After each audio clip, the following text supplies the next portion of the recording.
It's Danny Flexen here for Seconds Out in the palatial home. I think it's a Chez du Bois. I'm not going to give away the address, don't worry. But delighted to be joined by... Now, we already had this conversation off camera, but do I call you Dave Dubois? Do I call you Stan Yeah, call Dubois? me Dave Dubois. Yeah, Dave Dubois. And just tell us, because you've said before your birth name is Stan. How did you pick up the name Dave? And why is it stuck? I picked that name up on the streets of 25 years ago because I used to be a street trader. And that was an alias I used to use on the streets because being a street trader without a license, you're likely to get arrested. But back then it wasn't a criminal offence, it was a civil offence. So I used that name, you know. And you say you're a street trader. For a lot of people watching, that'll bring to mind Del Boy, you know, from Only Fools and Horses. Yeah, well, I was a bit of a Del Boy until I found my feet. I used to sell lots of things, wallets and purses, shirts and ties. I did a lot of things. And then I found art, and I got into art and started to sell African, Caribbean and European art. And where did that kind of entrepreneurial spirit come from, do you think? I think it comes from my family, I suppose. I must have inherited it from my mother. She was a very ambitious lady. So I think I inherited that from her, you know, plus being someone from the Caribbean with not much food or money. You've got to you've got to find your way pretty quickly. And why do you think it was posters specifically that kind of made your name and made your fortune? Because posters, it was a unique thing, posters. Back then I would do a 2,000 run of one image, and I'd print 2,000 of it if I knew it would sell. And back then I would get it printed for 5 pence. Wow. And I would sell them in New York for $10, and in London for £2, and in Paris, and so on. I worked in Paris, I worked in Switzerland, selling posters. Where did you get the idea to take it international? Because it grew so fast. I remember the first day I went to work when I printed my first batch of posters. I went to Camden, and I was selling them in Camden.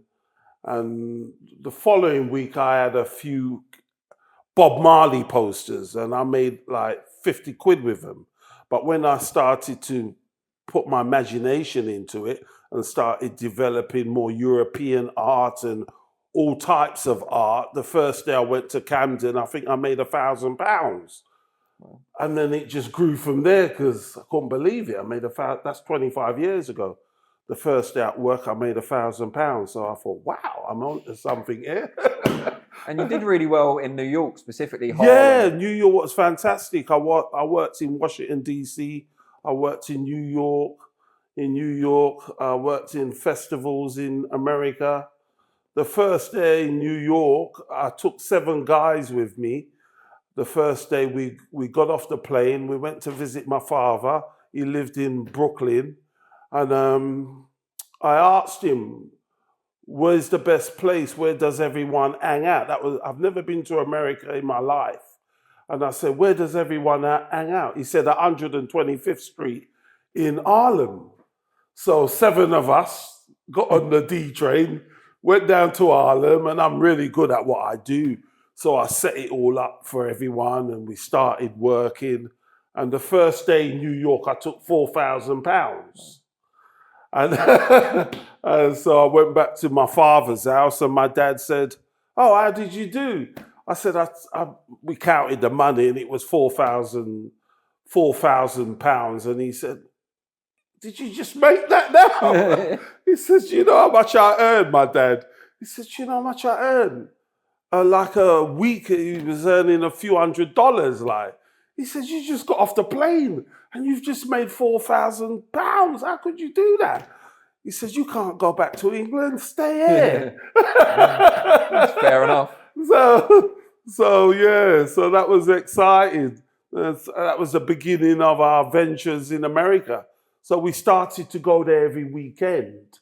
because we was making so much money, we would fly out every other weekend to New York. And I remember one time I was selling in Harlem, and an English family came over, and I had some posters, and Tupac was on the wall, and one of the English lads said, "Oh, I'll have that, Tupac." So I said, "Where are you from?" He says, "I'm from London." I said, "Whereabouts?" He says he was from Elephant Castle. I said, "Guess where I'm from?" "I'm from Deptford." Yeah. He nearly fainted. He said, "I've come all the way to America to buy a poster from a guy from Deptford." True. You're doing really well with the posters. Everything's going great. Yeah. Where does the boxing come into it? Have you always been a boxing fan? No, I never. I grew up watching boxing with my dad. Yeah, and I loved watching Muhammad Ali when I was a kid, and all the American fighters and some of the British fighters. And and I just got an idea one day, because I'm good at getting ideas. Yeah, apparently so, yeah. And I just got an idea, and I thought, wow, yeah, I'll have a few kids and put them into boxing. So I met their mum, which was quite unusual. And I met their mum, and I met their mum when I was going to America to sell posters, and I asked her if she wanted to come with me. And she didn't go. She did go, but she didn't go with me. And when I came back to London, I saw her, and we got talking and got friendly, their mother. And I asked her, "Oh, what's your mother's name?" Her mother's name. And she said her mother's name was Veronica. And I said, "That's unusual. My mum's name is Veronica." And then I said, what month was your mother born?" And she said, "My mother was born in July." I said, "My mum's born in July." And I said, "What door number do you live at?" She said she lived at number 12. And I said, "I live at number 12. This is a true story. Yeah. And I said, "I live at number 12. So from then, I said, "Wow, this must be the divine at work." Yeah. It has to be the divine. That can't be a coincidence. So I had 7 kids with her. But why did you decide to put... And then I decided I'm going to put them into boxing before they were born. Why? Where did that come from? I don't know. It's just something within me. I said, put them into boxing, and and it will work out. And it did work out. Well, yeah, it clearly has. Yeah. But is that... I started training them when they were young. I homeschooled Daniel, and he was training when he was young, and I'd be taking him to the gym and things like that. And it all developed from there. It was just an idea. And you've got a big family, as we've just talked about. Yeah. I'm a single dad. I've only got one. One's plenty for me. All right. But he lives with me. Yeah. We're still not very common even now. When you became a single dad, it was very rare. It was very rare, yeah. How did that come about, and how difficult was it? It wasn't difficult. I could manage a lot of things. Apparently, I suppose I got used to it through the street trading. I used to have 40 guys working for me in London at one time, and you get used to that. You know what I mean? So it was a numbers game, really. Yeah, I find one hard enough. I'm in awe. Especially because you homeschooled them as well. Yeah, it wasn't difficult. It wasn't difficult. I believed that it was all going to work out. I had a lot of faith. I come from a spiritual background, and I had a lot of faith, and it did work out. So I was right. And did you have a lot of support, like from your family? No, I had no support. I supported myself. That must have been tough. No. Never. Me and Daniel used to do the markets. How old was he then? He was like, he used to come with me when he was about 13. We worked Ridley Market, Brixton Market. I know Ridley. And we supported each other, because I'm good at the posters. And when Obama became president, I went and printed all these Obama posters of him, and they really took off. I sold millions of them, I think. And I shouldn't say this online, should I? I don't know. Depends if you've paid your taxes or not. I mean, we can cut it out. But, And me and Daniel would go. I remember one day I said to Daniel, let's go to Bristol and we sell posters. I think he was about 13. I said, come with me. We go to Bristol. There was a festival. So I took my daughter and Daniel to Bristol and we set up the posters. And we set them up at 8 o'clock in the morning. We started taking money at 9 o'clock, non-stop, till 1 o'clock in the morning. wow. Then I had to say... 16 hours? 16 hours, non-stop. My daughter said it was the best experience of her life. And, I've got to say though, Daniel doesn't strike me as like a natural market trader. He wasn't. No, he wasn't. He wasn't cut out for that. Not at all. Lucky he's good at boxing then, isn't it? Yeah, he wasn't. Lucky he was good at boxing because he definitely wasn't cut out for that. No, I hope you don't mind me asking, but did they see much of their mum when they were growing up? Because obviously you're they saw their mum all the time. Yeah.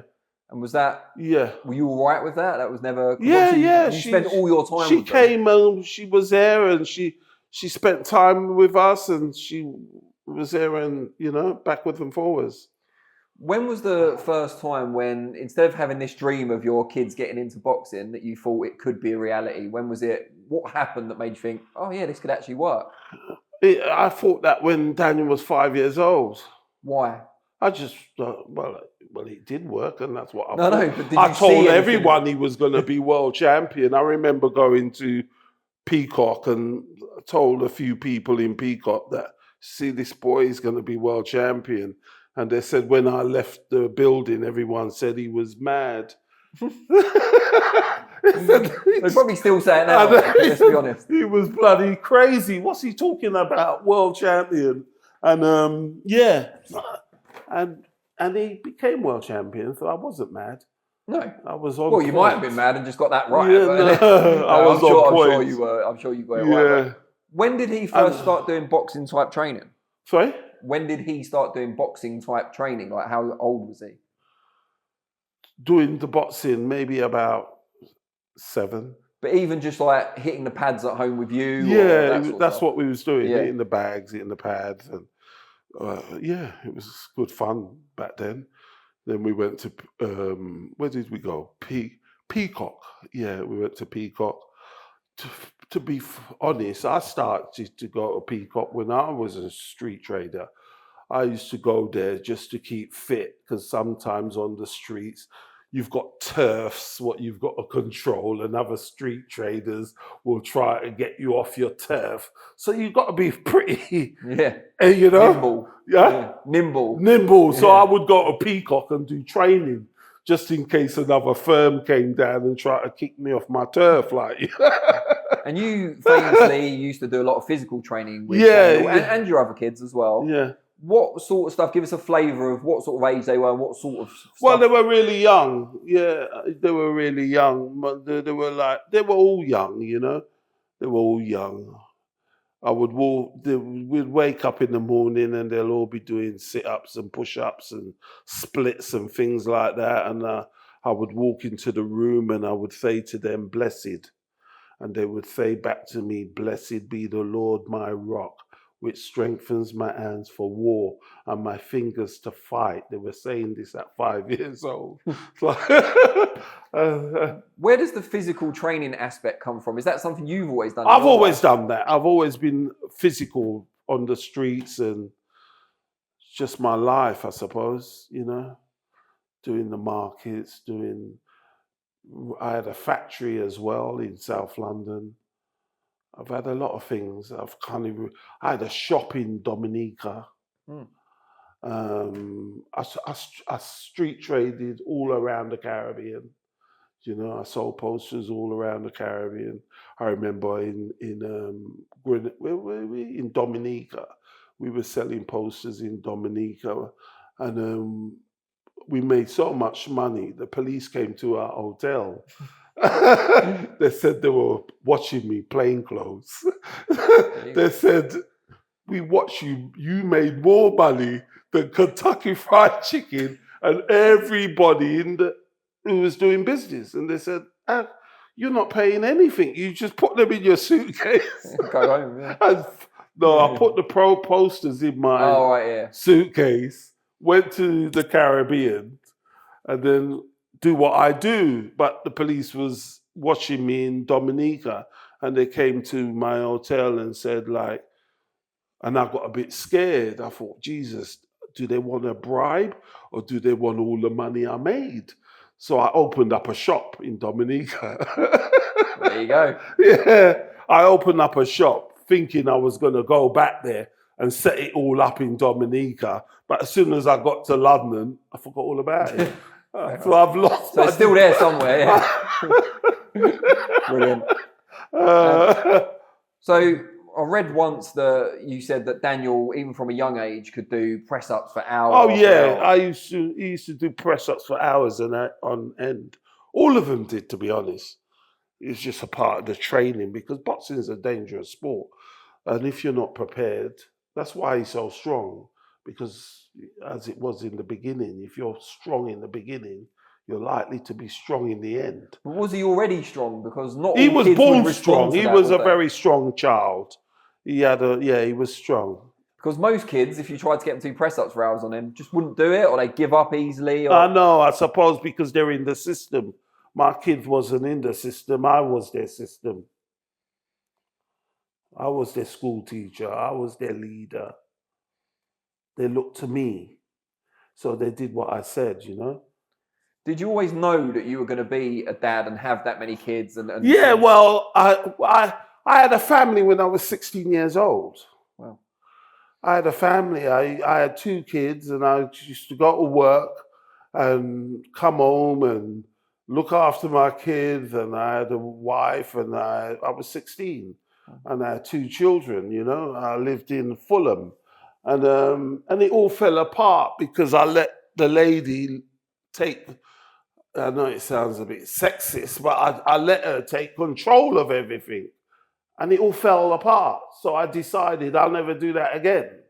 I'll take control myself. And it won't fall apart. Because when I do things, it doesn't fall apart. But when I let someone else lead me, it usually falls apart.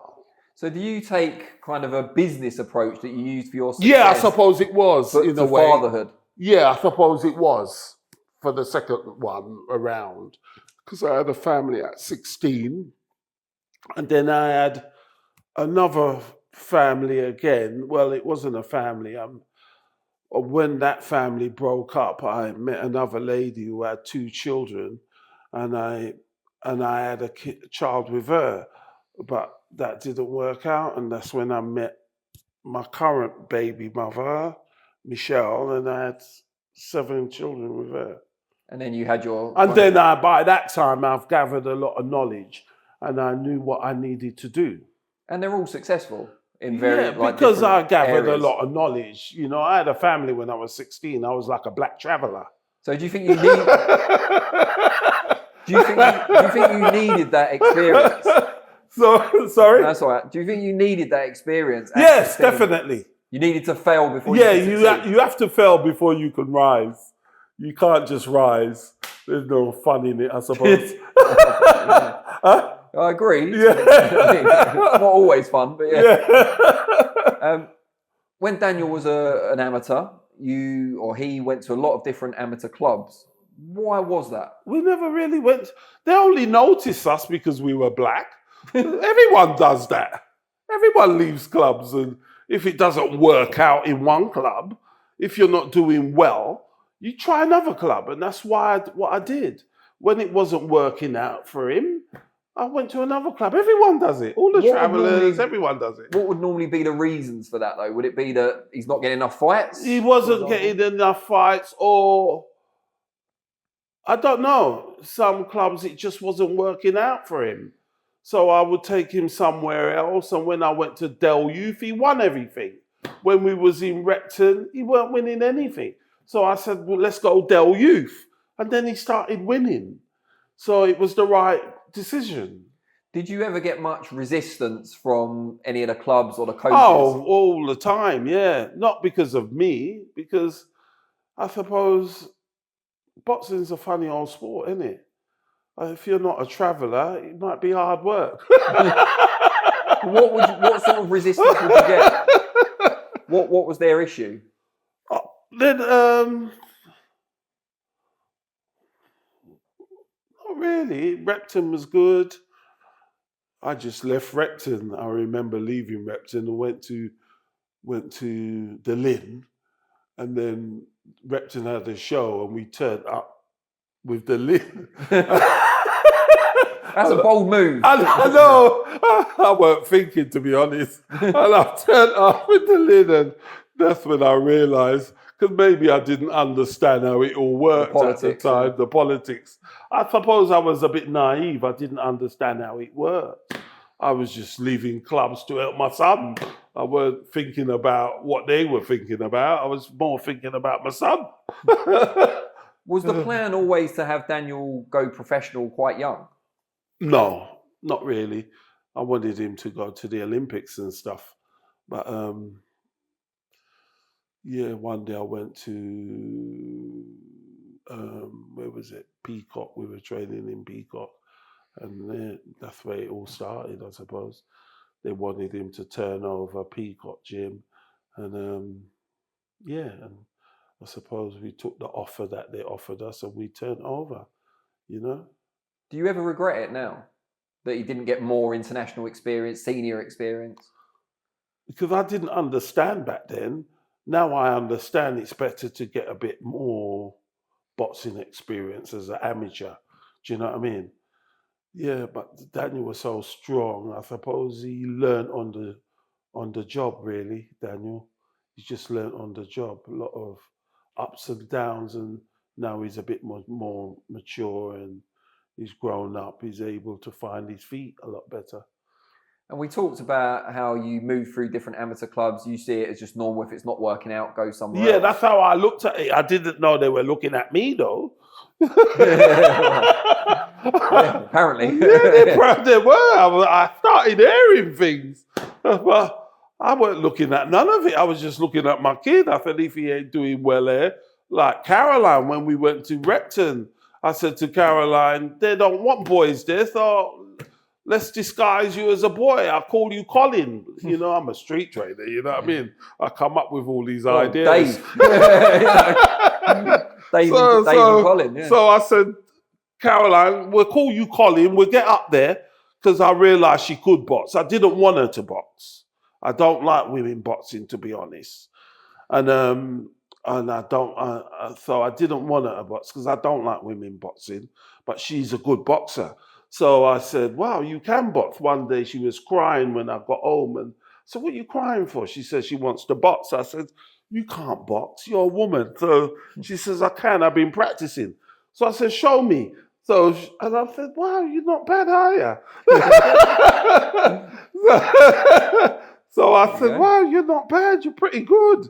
So I said, all right, we go Repton and we say you're a boy and disguise you as a boy. So that's what we did. We went Repton and I disguised her as a boy and said her name was Colin. And then Bobby Beck called me to one side one day. He said, come here. He said, you know, you're Colin.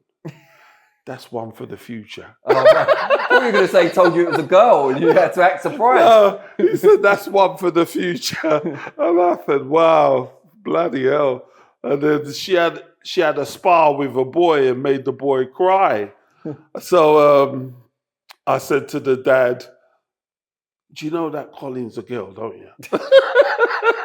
Just winding him up. You blew your own cover. I blew my just cover. To wind him up.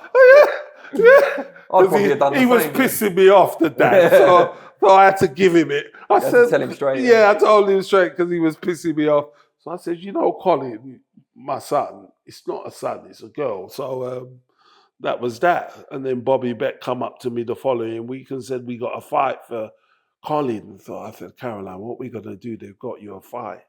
So she said, we better leave. So we left and went to the Lynn. And then from the Lynn, we went back to Del Youth. And it was a good journey. I enjoyed going club to club, to be honest, because every club had something different to offer. Well, thus far as a pro, I think Daniel's on his fourth trainer or fourth gym now. I know Mark Tibbs, he didn't actually have a fight there. No, we never worked with Mark. Mark was a good trainer. They're all good trainers, to be honest. So what's been the reasons for moving on? You know, originally from Martin and then Shane to Don. Experience, I suppose, and other things as well, what I don't want to talk about. But experience, you know, just to get someone who can train Daniel and help him win. That's what boxing's about. So when Daniel lost to Joe Joyce, before we talk about any decisions that were made after, how did that affect you? It really affected me because I didn't want him to fight Joe, because I know Joe was born in September and I know what September people are like. They're very tough. Okay. You know? What month are you born? August, unfortunately. You're born in August. Yeah, you probably could have guessed that just by looking at me. It wasn't September, but... No, because one of my posters, this is one of my posters, yeah? And in the Bible, you have 12 disciples that followed Christ, okay? Of course, yeah. And Martin Bowers, who we were working with... He's still a manager, right, Martin Bowers? No, he's not anymore. Okay. Yeah, but when I did... In the Bible, you got 12... You're born in August, yeah? August, yeah. Let's have a look here. It's not Judas, is it? No, that's July. Okay, thank God for that. In August, the disciple that was born the same time as you was Jude. Okay. The tribe in the Bible you come from is Isaiah. Yeah? Okay. Your body part is your hands. Yes. You're very good with your hands. Still got it. You got it, man. Your spiritual color is yellow. Your positive nature is simplicity. Your faculty is eliminator. You're very good at getting rid of what you don't want. You're negative. That's why you live alone, I suppose. I live with my son. Just want to point that out. But yeah. Yes, I'm not technically cohabiting. August, yeah? It's simple. Your negative is sadness. Your sadness. Your symbol is an ass. Could be quite stubborn. Are you stubborn? Are you a stubborn person? I am very stubborn, yeah. Yeah, stubborn. I'm a bit of an ass. And your universal symbol is the sea. See, Daniel and me are both born in September. And so is Joe. And who? Joe Joyce. Yeah, and you know, I'm a powerful guy. Yeah. So when I knew Joe was born in September, I didn't want that fight because I knew he's going to be tough. He's a tough. And how was it when, first of all, on the night itself, when you saw how it ended and Daniel's eye? Yeah, and I wasn't there. I think that was a problem that I wasn't there as well because I couldn't stand watching. I don't like to see him take punches, you know what I mean? So I left the venue. I should have stayed. I think it would have made a difference if I stayed, but I couldn't watch it, you know? Do you feel guilty then? No, I don't feel guilty. I feel weak. I should have been more stronger. If I put them into boxing, I should be able to watch them give a blow and take a blow. But then after the defeat, the backlash was pretty immense and unfair. I don't take that on board, really. No? That's all part of the game, really. People talk, innit? What they're saying now, he's on top of the world. What's the talk? It's all talk, innit, really? So you don't take the praise? Nah, I don't take the praise. I don't take any of that. You know, I know Daniel's a special kid and I know he's going to rise up in his own time. And that time has arrived. After the Joe Joyce fight, Daniel and yourself or as a group made the decision to move on from the Peacock. Yeah, because we thought we will have a change and find a different trainer. Would that have happened without the defeat? Maybe not. Maybe not. Blessing in disguise? Yes. Yeah, that wouldn't have happened. We would have stayed there. Yeah. And when you were I'm so used to leaving when it ain't going right, you know, it's something that I've always done. but notably not with your family. No, I never leave my family. I stand put. Yeah, I don't leave family because family is special. So you moved on from the Peacock. Obviously, at the time, Martin was still the manager, but not the trainer. Yeah. What made you choose Shane McGuigan, ultimately? Shane McGuigan, I don't know. I just liked something about him. I just liked something about him when I saw him training, and he's got a winning team. I never hear about him losing. They're always winning, so I want to be on the winning team, really. So when Daniel was with Shane, Yeah. I never saw you in the gym. I saw you outside. All right. I saw you in the van. I Yeah. saw you in a car. Yeah. But I never saw you in the gym while he was training. Was that a specific thing? Did you not want to go in there and watch him, or? I can't remember why I did that. Maybe I just wanted him to grow and not to be dependent upon me, because he was always looking for my approval, like, and I thought I'd stay out and try to let him stand on his own feet, really. And do you think that worked to an extent? It did work, because it's helped him to be the person he is, because I try to let him grow up, like, you can't just depend on me all the time. You've got to learn how to depend on yourself, like I did. I had a family when I was 16. Yeah. Got a big family now. Yeah. My eldest is 43. Wow. How old are you? 63. Wow, 43. Jesus. Can you imagine? Like, my son's 8. Yeah. So imagine having a 43-year-old. I'm 42. All right. So my son's older than you. Yeah, slightly. Yeah. Wow. Yeah, it feels like I've been around forever. We were talking off camera about the documentary on the McGuigan Gym, Stable, which I think is on BBC iPlayer. Daniel's in that a fair bit, and Caroline, of course. Yeah. But the weird thing was, by the time it actually came out and people were able to watch it, Daniel had moved on by that point. Yeah. How much, because I know it's a delicate subject and I don't want to put words in your mouth, but how much will you or can you talk about the reasons for leaving that gym? Because it wasn't purely boxing related. Oh, no, it was just personal stuff, family stuff, It was all family stuff, Family don't always go as smoothly as you would like it to be. So sometimes it's a rocky boat, and the Bible says your enemies are members of your own family. That's a chilling thought.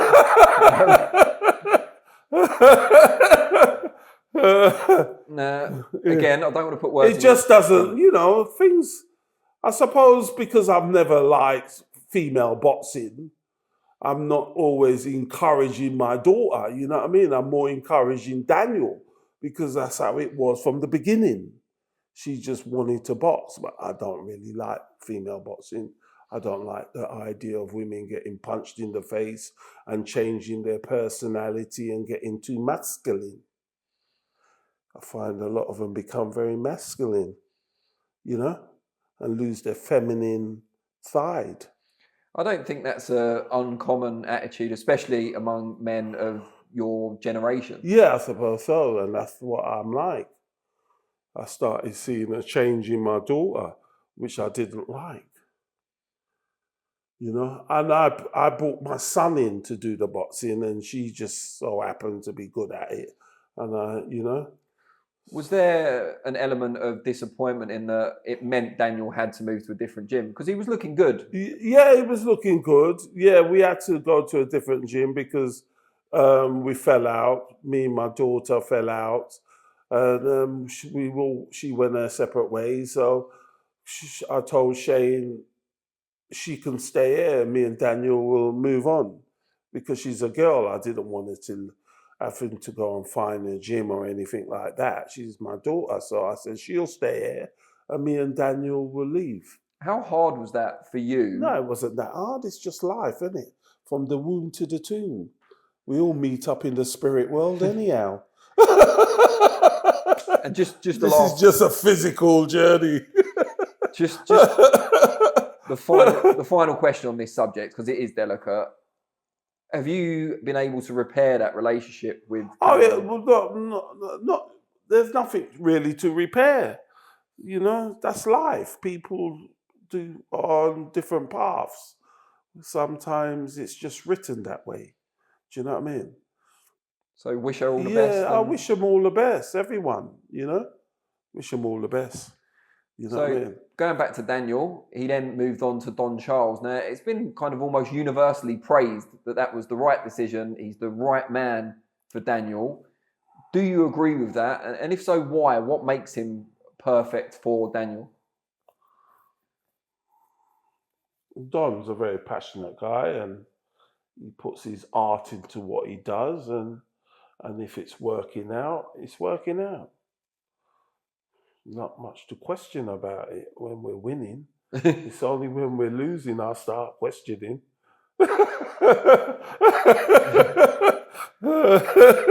There has been some suggestion that Don gets on particularly well with you, and that helps because you've got a unit. Yeah, we get on well. You're like a combined. Yeah, we get on well. Front. We get on well, and I suppose it will help.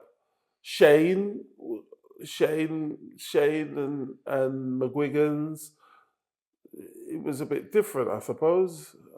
And Martin and Tony with Don, it's just different. Everyone's different, isn't they?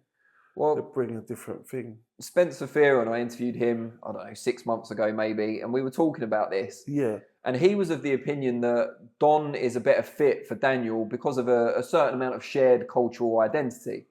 Without meaning to oversimplify what Spencer said. Oh, right, okay. But the fact that Don's black, Daniel's black, yeah, black, does that come into it? That doesn't mean anything, to be honest.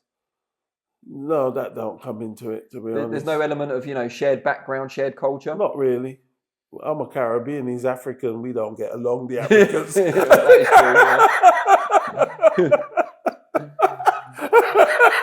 true, Spencer will be watching this.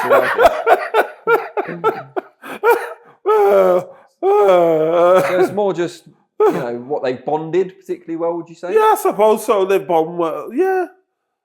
Don's a welcoming man. He's not such hard work like some of the other trainers and stuff. It's easy to get on with Don, I think. How much input do you have on what they do? What, in the gym? Yeah. Quite a lot.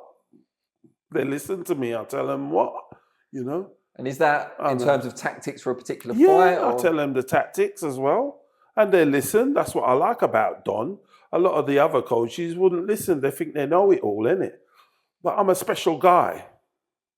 And I'm a very spiritual person, And because of that, sometimes I just get it spot on. Well, you can't argue with success, I suppose. Yeah, that's right. I'm very spiritual. When I was a kid, I used to see a lot of spirits.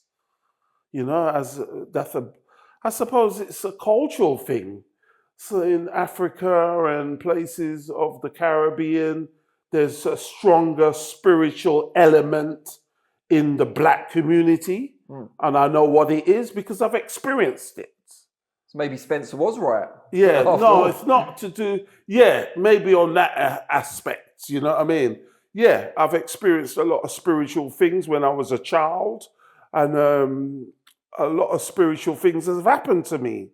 Do you know what I mean? Once I went to buy a pair of shoes in a shop, and when I walked into the shop, there was two men in the shop, and they started to shout when I walked into the shop, and I said, "What are you shouting about?" Because I knew they were talking about me. And they said, when I walked into the shop, he saw a white light around my body. And I said, "What do you mean?" He said, "Your aura." And I said, "Who are you?" He said, "He's a priest." And I said, "What priest are you?" He said, "He's a priest from the Celestian Church." I said, "What is that church?" He said, "It's a spiritual church." And he said, when I walked into the shop, he saw a light around my body. And he says, "What?" He said, "Listen to me. Listen to me. When you was in your mother's womb, the God that created the heaven and earth visited you. And what you're about to do is massive." This happened 20 years ago. This happened.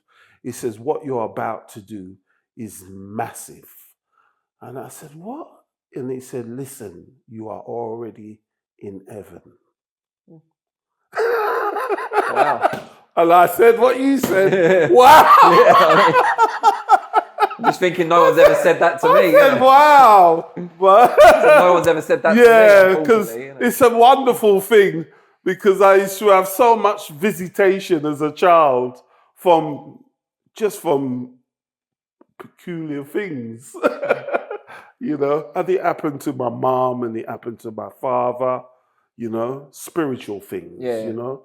and it happened a lot. It went on for years that I used to see things, and that's what, I suppose that's what led me to my posters and led me to everything that I do, because you have ancestors, and these ancestors don't die. They die in the flesh, but they live in the spirit. Just before we arrived, you said you'd been doing a bit of training with the boys in the gym, which Yeah. you've got here on the premises. I think we're going to get some shots of that to go with the interview. How much do you have to think about what Don's doing with Daniel when you're doing stuff with Daniel, and try not to cross over or overwork him or anything like that? Well, I suppose when he's in full training, I just go up by what Don says, really. If he says he wants him to run this or do this, I do what he says, because I don't want to overtrain him, because I've done that in the past and I've seen the outcome of that in the ring. So, I listen to what Don says. If he says not to have a rest, we have a rest, We try not to overdo it. Do you ever want to give him a complete rest? Like he's just fought, for example. I know, and he's going to Brazil on Monday, Daniel, so... He's not training, is he? Well, we're fighting in September, and we're not fighting no mug. We're fighting Anthony Joshua that could knock your head off your shoulder. So if I was him, I wouldn't rest too much. You've done my segue for me there. But before we talk about Joshua, the fight Daniel had with Hrgović, which most people would consider the best win of his career so far. Yeah, everyone said he was going to lose that fight, didn't he? Yeah. Yeah. Hrgović is really, really good. I predicted Hrgović would win. He's really good, but Daniel's special. I'm a special person, and he's my child. He carries my spirit, and what they witness is spiritual. It just made me think of something there, right? Because on the surface, you've got you, Daniel's father, and you've got Big John Fury, who's Tyson Fury's father. Now, you seem very different, and he certainly expresses himself in more coarse language than you have today. But there does seem to be a real belief in your children, and that you've got something otherworldly or spiritual about you. Yeah, 100%. I know that's what it is. Do you see a bit of yourself in John Fury? 100%. Yeah, definitely. Yeah, we're just from two different cultures, but there's definitely similarities there. And the Hrgović fight, you were a lot more visible than you have been in the past around Daniel's corner. Yeah. And we were told, you'll tell us if this is true or not, that Frank Warren had actually asked you to be more involved. Well, that's the best thing he's ever done, to be honest, Frank. This is a man who's recovered from a shooting as well. So yeah. I'm sure he'll appreciate that. Because he's helped me a lot by putting me in that corner, because he helped me to deal with my fears. Yeah. And by dealing with my fears, it's elevated Daniel as well. Does he feel more secure with you in the corner, do you think? I think so, yeah. Yeah. And you say it's helped you by eliminating your fears. Yeah, because I don't like watching him get punched in the face. But now you're watching him from closer up. And the fear of losing as well. I had all these anxieties. But when Frank brought me in the corner, it sort of just went away. So, brilliant. How involved are you between rounds in telling Daniel what to do and stuff? Quite involved, yeah. Is there anything particular that you could share with us that you told him during the Hrgović fight that helped, or that... I told him to stay on his toes and use the jab and get the double jab working, because he was getting hit quite easily because he was trying to go in with the right hand. But once he started to use the double jab and work off the double jab, he wasn't so easy to get hit. And that's interesting, because that's almost identical to what the commentators were saying. You wouldn't know that because you were there, but on TV they were saying almost exactly the same thing. Was it? Yeah, that the double jab was incredibly important. That's what I was saying, and it worked. Yeah, amazing stuff. Yeah. So onwards and upwards. You mentioned September 21st, I think it is, Wembley Stadium, Anthony Joshua. I don't think it's quite over the line yet or signed, but it looks likely. Yeah, it looks likely. Yeah, I'm sure it's going to go on. As a boxing fan and someone who follows boxing, outside of Daniel, how impressed have you been with the story of Anthony Joshua and what he's achieved? I think I've been very impressed. I've been very impressed. And I like Anthony. There's just something quite pleasant about him. It seems that way, and I hope it is that way. He seems like a very pleasant person. Have you met him? Have you had any I've dealings met with him in the past. When him and Daniel shared a flat together in Sheffield when they were on the England team. And they've sparred numerous rounds together, as with him and Fraser Clark. As Fraser Clark said, Daniel's put him on his arse a few times. He said that on Seconds Out on our channel. Did he? All right. Yesterday. And he's done the same with everyone. Yeah, he told my colleague Eamon Khan in Loughborough. He's done that. Daniel's a powerful guy. You know what I mean? Were you there for any of those sparring sessions? No, he phoned me up when he sparred Anthony, and he done something to Anthony, and he said, like, I've wobbled him or something of that nature, and he hurt him. And I said, and then Robert McCracken put it out that it was someone else that did it. Maybe he didn't want no promoters to approach Daniel, so he put it out that it was very likely because he was a key part of the GB setup at the time. Yeah, so he put it out that it was a colleague that did it, and I just started phoning everyone up and saying it was Daniel. You love blowing your own cover. Yeah, I do. I always blow my own cover. I always tell the truth, and the truth shall set me free. You didn't feel that you didn't feel that Daniel should fight Joe Joyce at the time that he No, I didn't. No, I thought I was fearful because he was born in September, and I know how tough September people are. Now, just like Lennox Lewis, he was born in September. Well, I can't say I prepared for this interview by finding out which month Anthony Joshua was born in, unfortunately. October, I think. Okay. Phew. But do you go into this one, if it does happen, with confidence? Is this the right time? Oh, yeah. Daniel's going to win this. Why are you so... I know you're a very spiritual man, but try and give the non-spiritual people some faith in... Yeah, Daniel. I think Daniel's... the time is... It's all about timing, and I think the time is right.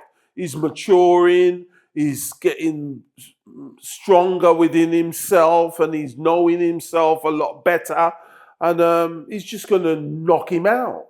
Is it the right time in terms of Joshua as well, in that maybe he's not the force he was? Yeah, well, Joshua, everything with a beginning has to have an end. And it's who ends it, really. I think it was written that Daniel will end it. Daniel in the Lion's Den, never forget. And is that the Lion's Den? Is Wembley Stadium then the Lion's Den? Sorry? Is Wembley Stadium the Lion's Den? Wembley Stadium will be the Lion's Den. He won't get it. He'll be doing a lot of hurting and a lot of eating. How important do you think you'll be in your presence in the corner for this fight? Where few are gathered, the presence of the Lord is there. And as long as he's there, we'll be okay. Even if you're not there? I assume you are going to be there. Yeah, I will be there. Just checking. Now, you said you not only trained your kids, but you've homeschooled them as well. Yeah. How equipped do you feel Daniel is, and the rest of your kids, for life after boxing? It won't be for a while, but how equipped do you feel they are for that? They're equipped. They're equipped. We all are equipped, you know. We have to survive. Human beings just find a way to survive.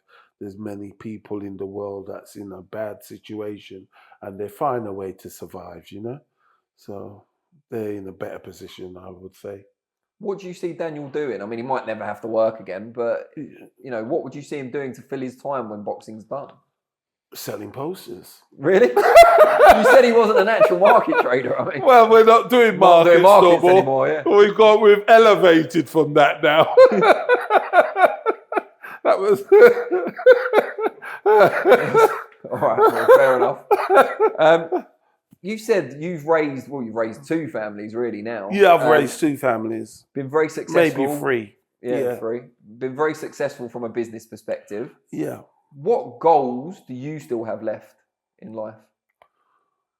I've got a young boy who's 11. I've got to stay alive for him to strive. What have you got specific goals for your children? Yeah, I want Solomon to do great things. And my daughter sings and she writes music.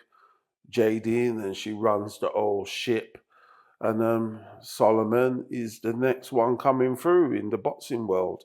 He's a very good boxer, and he's got a lot of skills. He does a lot of things, and I suppose he's seeing everything now through the eyes of his brother and his sister, and it could only help him. He speaks Chinese fluently, and he's doing really well. Why Chinese, just out of interest? I wanted him to go and fight in China and speak to the Chinese, because once you can speak the language, they embrace you. And there's a lot of people to embrace him out there. It's the biggest population in the world. It's forward thinking, yeah. I like it. So we're going to sell a lot of tickets. Daniel famously said of Solomon, sorry. Daniel famously said of Solomon that he's the best of all of you, boxing-wise. Would you go along with that? Is he the best? I would say so, with his confidence he has, as long as he keeps on training hard and I don't slip. Well, he was training when we arrived, so I mean, that's a good sign. Because I had him in the gym, but sometimes I'm 63, I have to force myself a bit, you know what I mean? Yeah, because if I don't go, they ain't going. Okay, makes sense. And just before I do let you go, what does Dave Dubois, Stan Dubois, whatever you prefer, what do you do outside of all this? I know family's everything, that's the same, but what else do you get up to? What fulfills you in life apart from your kids and boxing? Nothing really. No? Just them. Yeah. I don't do a lot. I don't really do a lot. I travel a little bit with them. Everything I do with them, to be honest. I don't really have a lot going on outside apart from selling posters. So what happens, and I'm not trying to be a gloomy Gus, but what happens when they've retired and they've achieved their goals? I'll be quite old. Well, there is that, yeah. I'll be quite old. So you won't want to do anything. Maybe they might be pushing me around in the wheelchair. What a lovely thought. How would you compare the Dave Dubois now compared to 20 years ago, 30 years ago, when you were striving on the markets and all that sort of stuff? I would say the same. Yeah, life has many experiences, and I've experienced some new things, but I'm the same person within. I enjoy the streets, the markets, Camden Market. I love Camden Market. I worked in Camden Market for 10 years. You know what I mean? Selling posters. It was a wonderful time. It was a really exciting time when posters really were selling to the tourists. They'd come, Camden's a big tourist place on the weekend. And everyone, back then it was amazing. Everyone was walking around with one of my posters. I'd sell like 10,000 posters in one day. So wonderful. And the carnivals, that was great. Notting Hill Carnival. You see everyone walking around with a poster 20 years ago. Every other person had a poster. So it was most of them bought from you. Yeah, well, one of my team. Yeah. One of my team. And there's a lot of sporting fathers out there who get criticised quite a lot. The Williams sisters' father, Richard, for one example, for over pushing their kids, being too invested, all that sort of stuff, living their lives through their children. I don't live my life through my children. I'm giving them a life. No, I'm not casting aspersions. But what I was going to say is, for any father, parent out there that wants to be in control, involved in their kids' sporting lives, and they're a bit reluctant because of that criticism. Well, I put them in the sport, to be honest. It's not like they woke up and said they wanted to be boxers. That was my dream and what I wanted them to do. I didn't want them to get into what I was doing, or so I put them into the boxing and for discipline, for all sorts of things to help them stay focused. I try not to take too much control of anything. I don't control hardly any of it. My daughter does. But would you advise other parents to be involved? to the Well, same I level? would if they wanted their kid to succeed. Yeah. If you want your child to succeed in it, you have to be involved in it. It's not a sort of sport a kid can go and do on his own. Boxing is one of the most hardest sports in the world. You're going to need your whole family backing you in boxing, to be honest, because it's not easy. Yeah, I wouldn't advise them to just send their kid off to the gym because they more than likely won't even go to the gym.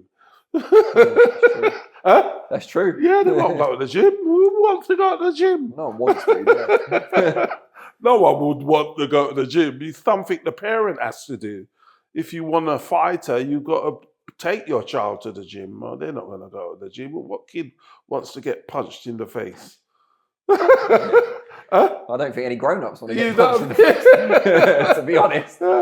I remember Daniel when he was a little kid, and he was so strong because he was doing all this groundwork and push-ups and stuff. And one day the head coach said to this little kid, "Oh, you're sparring Daniel today. Get in the ring." And he just started vomiting. I mean, I'd probably be the same now. Jesus Christ.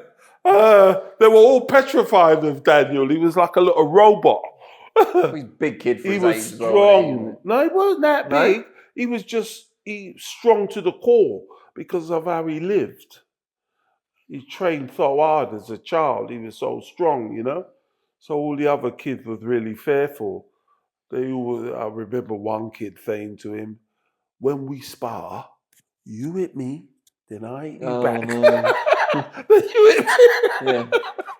It's like the jabs only, isn't it? It's one of those. Yeah, I've seen it all with Daniel.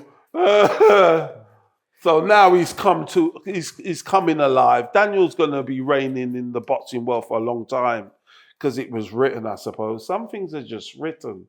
You can't change what is written, I named him Daniel because of that biblical story, Sure. and that biblical story is fulfilling itself. And just on Daniel, if reports be believed, you can correct it if it's wrong, but he's recently in a relationship. He's got a partner. Yeah, he hasn't got a partner. He's got a girlfriend. Girlfriend. Yeah, that's what I mean. Sorry. Yeah, he hasn't got a partner. He's just got a girlfriend. At my age, you don't call them girlfriends anymore. That's why you he's call them just partners. But No, he does. Yeah, he don't. I don't know if they're even still together because he's just doing so much, isn't he? I was just going to ask, how's that been for you? Him having someone around and stuff. Oh, it's good. Yeah. Brilliant.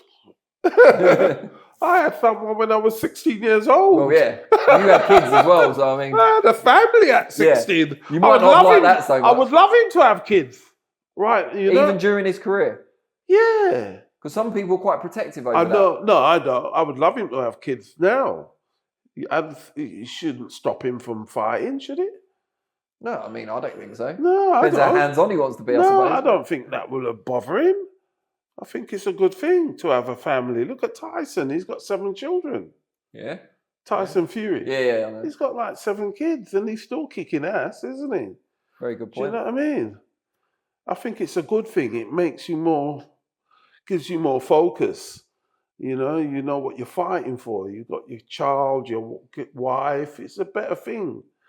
It makes you more focused and you know what you're fighting for. I think family is very important because we need to multiply and stay on the earth and not die off. Well, yeah, that would be good. You know what I mean? I've had one. I've done my bit. What's the biggest thing about you that you'd like people out there to know that they won't know? About me? Yeah. What you mean? Just things maybe they've got you wrong in some way. Maybe there's something about you they'd be surprised by. Well, they definitely got me wrong.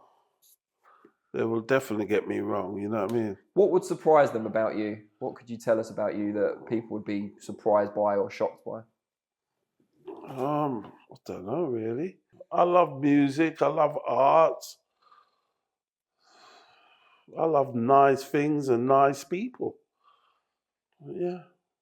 Good stuff. I think that's a nice way to end, isn't it? Really appreciate it. Yeah, brilliant. Thank you. Yeah, good stuff.